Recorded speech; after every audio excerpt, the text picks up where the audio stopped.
Di saat guru mencubit pipi si gadis kecil, si guru langsung mendapat karmanya. Di perjalanan pulang dari sekolah, guru mengendarai sepeda dan mengenai batu besar. Kemudian langsung jatuh ke dalam selokan. Dan alasan ini ada di gadis kecil tersebut. Kelihatannya seperti anak gadis biasa, tapi dia sejak lahir sudah menerima kutukan. Orang-orang yang memegangnya, orang itu akan mengalami hal sial. Mamanya meninggal di saat itu juga karena memegangnya. Papanya masih tidak tahu anaknya mempunyai kemampuan seperti ini, dan membawanya untuk meninggalkan nenek.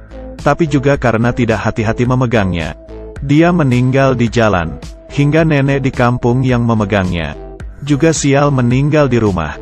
Sejak saat itu, gadis kecil ini diadopsi dan tinggal di kuil.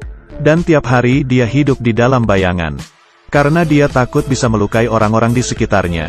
Waktu berlalu dengan cepat, si gadis kecil sudah masuk sekolah. Dia datang ke sekolah, dan teman-teman kelasnya mengira dia orang yang aneh. Ini hari yang cerah, tapi dia akan tetap memakai jas hujan kuning.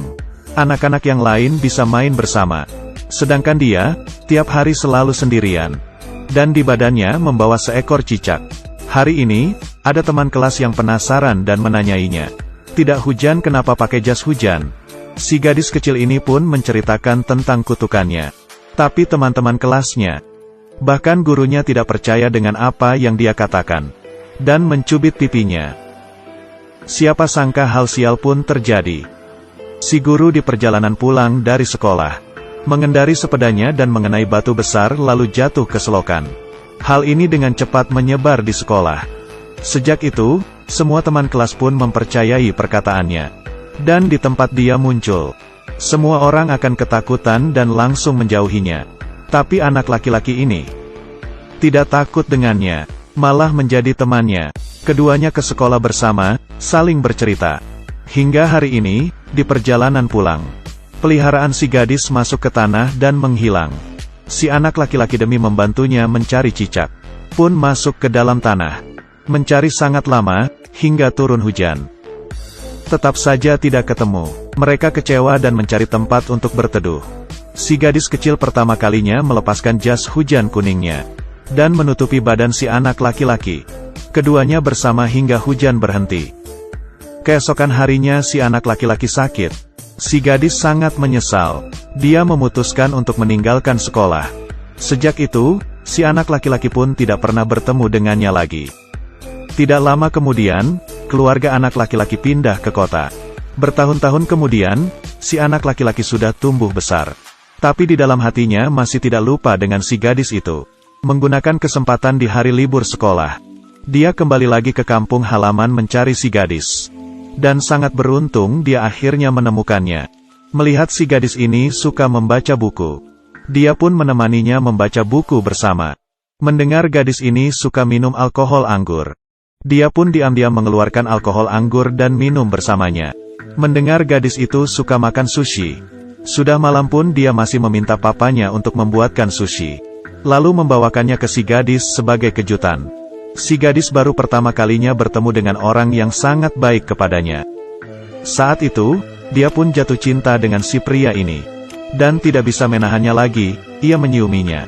Tapi dia tidak kepikiran, kalau kutukan itu akan menyelakai orang-orang di sekitarnya.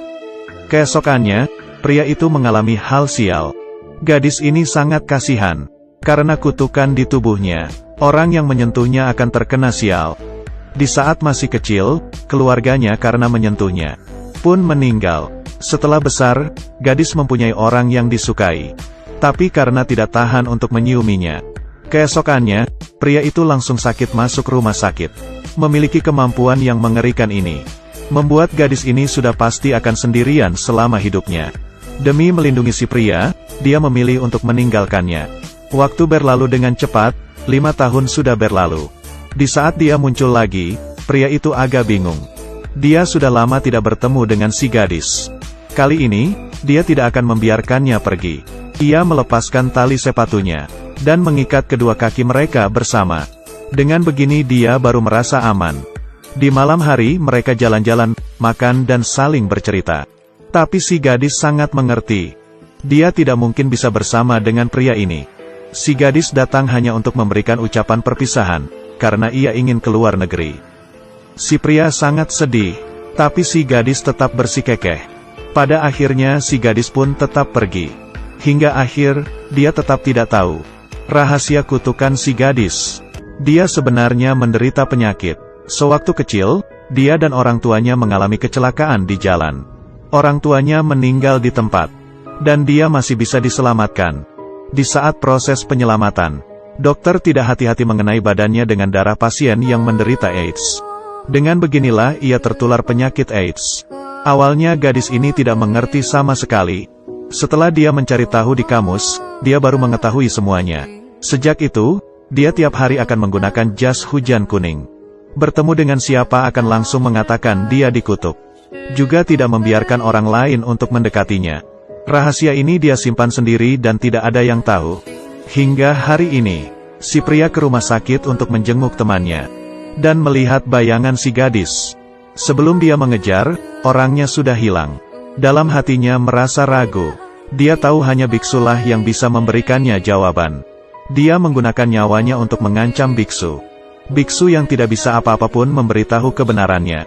Ternyata selama ini si gadis tidak mengatakan apa-apa. Demi menyembuhkan penyakit, sekarang keadaannya semakin memburuk. Bisa hidup berapa lama lagi tidak ada yang tahu.